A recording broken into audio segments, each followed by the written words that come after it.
Louisiana versus all y'all, Jarrett Roser with a couple of takeaways from Tulane's 34-27 loss to number 17 Kansas State on Saturday, September 7th, a game that ends with some controversy and frustration, certainly for the Green Wave fans, and it sounds like the coaches and players as well, with some officiating controversy down the stretch, an offensive pass interference call against Dante Fleming on what could have been a game-tying opportunity there at the goal line for the Green Wave. And we'll start right there at the end because it's controversy and frustration that, quite frankly, from what I've been able to see on some replays, I tend to agree with Tulane fans that it looks like on the play where the OPI penalty comes out against Dante Fleming that he looks as much as anything as though he's trying to release, and that the contact is initiated by the defensive back, more so than him truly blocking downfield. I think at best for Kansas State and the referees and whatnot,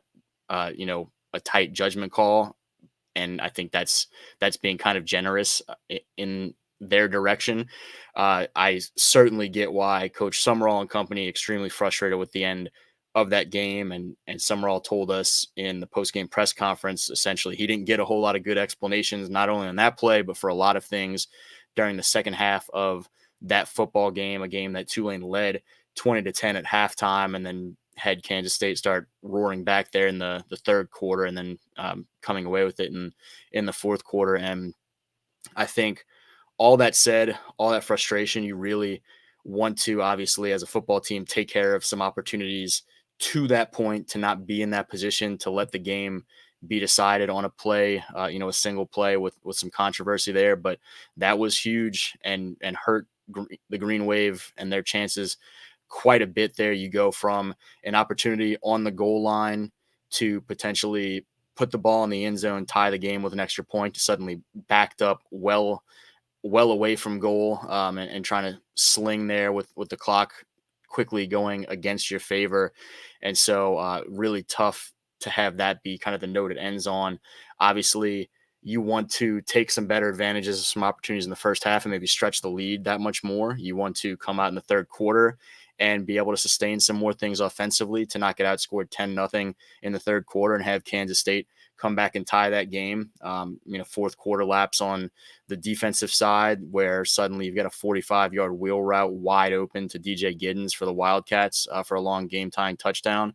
And so a lot of points throughout the game leading right up to Mensah's fumble where he's trying to create some things there in the fourth quarter and potentially go make a move toward, a go-ahead drive, and instead ends up having the ball swatted from him, scoop and score, and suddenly the Wave playing from behind. And so when you kind of take a step back and look at the football game, as frustrated as you can be about the way it ends from an officiating standpoint, and again, I think rightfully so, you look at the plays along the way that you wish could have been made, executed a little bit differently, a little bit better to not be in that position in the first place. I know a lot of attention goes to that fumble and scoop and score. It was a hugely pivotal play and really tough for Mensah, who I thought had a great second start overall and playing against a Power 4 opponent. He completes 19 of 28 passes for 342 yards, 2 touchdowns.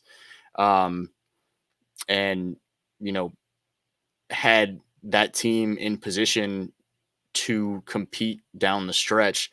And as much as you want to be frustrated with some of the ball security there, and again, rightfully so, he needs to have a little bit better presence of just kind of how he's swinging that ball around as he evades the pressure and is trying to create some things. He's also a young player making his second start, redshirt freshman, who a big component of what he brings to this team is his ability to create and extend some things and make something out of nothing at times. And so it's kind of a fine line to walk with saying to be conservative in some ways versus obviously really benefiting from some of the things he brings with his confidence and his aggressiveness and his creativity in moments like that.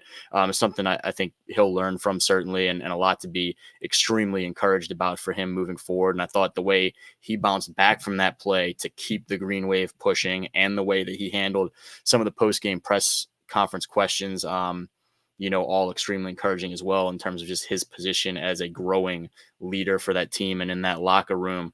And speaking of some growing leaders, Makai Hughes, who obviously took over that lead running back spot last year and ran with it, was huge once again. Had 21 rushes for 128 yards and a touchdown. His presence and being able to earn some big yards and make some big conversions on the ground with 6 yards per carry average is huge in general, but certainly when you're breaking in a redshirt freshman quarterback like Mensa. On the defensive side of the ball, I mentioned that busted wheel route.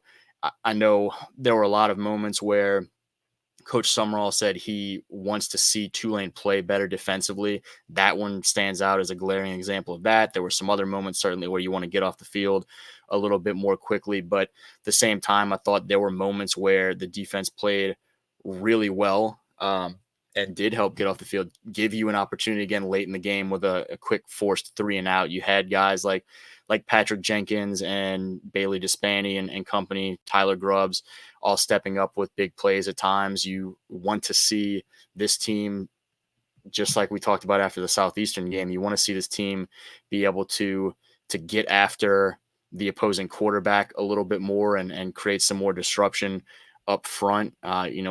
On Saturday against Kansas State, no sacks in that game, 3 tackles for loss. Credit to Kevin Adams, the sophomore from Destrehan, had 1.5 of those 3 tackles for loss, and no quarterback hurries.